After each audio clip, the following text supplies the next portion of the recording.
आज तो हमारे लालजी देसाई साहब आपके साथ सब्जेक्ट पर डिटेल बात करेंगे, मगर मैं ज़ाती तौर और पूरी जम्मू कश्मीर कांग्रेस की तरफ से माता वैष्णो देवी जी के यहाँ स्टैम्पेड जो लोगों का भीड़ धक्का मुक्का और जिसकी वजह से कोई 10 लोगों की मौत हुई है और 13 लोग के आसपास जो सीरियसली ज़ख्मी हैं,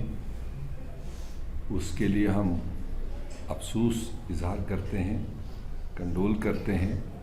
और उन मृत्यु हुए लोगों और उनके परिवारों के साथ अपनी सहानुभूति व्यक्त करते हैं। जहाँ एक तरफ ये बहुत ही दुखद बात है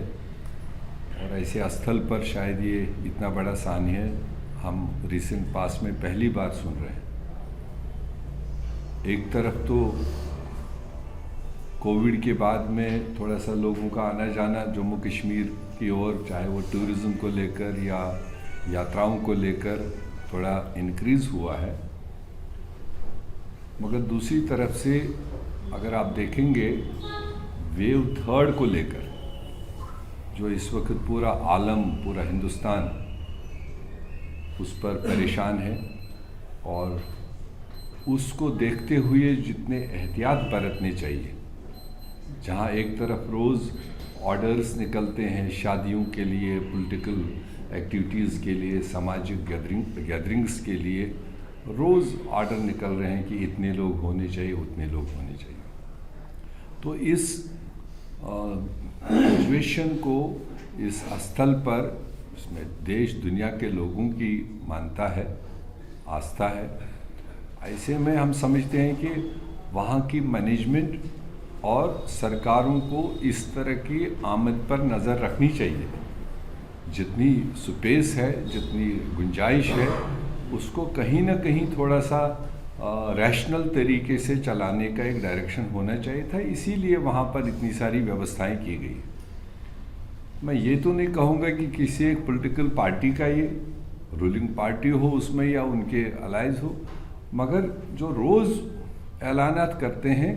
तो ऐसे में इस तरह के धार्मिक स्थल पर भी नज़र उनकी होनी चाहिए थी, व्यवस्थाएं होनी चाहिए ताकि इस तरह का सान्य ना होता। मैं चाहूँगा ज़रूर कि उसकी डिटेल इंक्वायरी होनी चाहिए, हाई लेवल इन्वेस्टिगेशन। जनवरी के लिए फारूक साहब और उमर अब्दुल्ला साहब, महबूबा मुफ्ती, MY तारिगामी और उनके कुछ साथी थे जिन्होंने शायद डिलिमिटेशन कमीशन, चूँकि उन्होंने देखा है और जो उसके आने वाले फैसले उसको लेकर उन्होंने एक साइलेंट प्रोटेस्ट प्लान किया हुआ था श्रीनगर में। तो सुबह सुबह खबर आई, अभी हम नीचे बात कर रहे थे ट्विटर पर, उन सबके ट्विटर आए कि हमको हाउस अरेस्ट किया गया, हमारे घरों पर ताले लगा दिए और बाहर पुलिस की छावनी बनाई गई। वो फारूक साहब का भी आया, महबूबा मुफ्ती का भी, उमर अब्दुल्ला का भी और उनके दूसरे साथी जो भी। तो ये खबर देखकर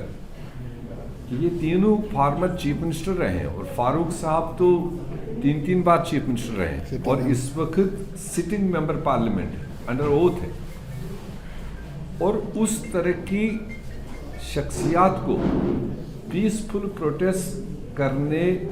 ना देना और फिर उस तरह से हाउस अरेस्ट करना, मुझे लगता है कि ये जमहूरियत के अंदर के तरीके नहीं हैं। और अगर ये सही है जो खबरें आई है तो कांग्रेस पार्टी इस तरह के अहकामात को कंडेम करती है और पर्टिकुलरली डॉक्टर फारूक जो अब 86+ एज में है और रियासत का सबसे सीनियर सियासतदान है, रियासत की खदमात भी उन्होंने की है और पार्लियामेंटेरियन भी है, और उनके ऊपर ये इकदाम उठाना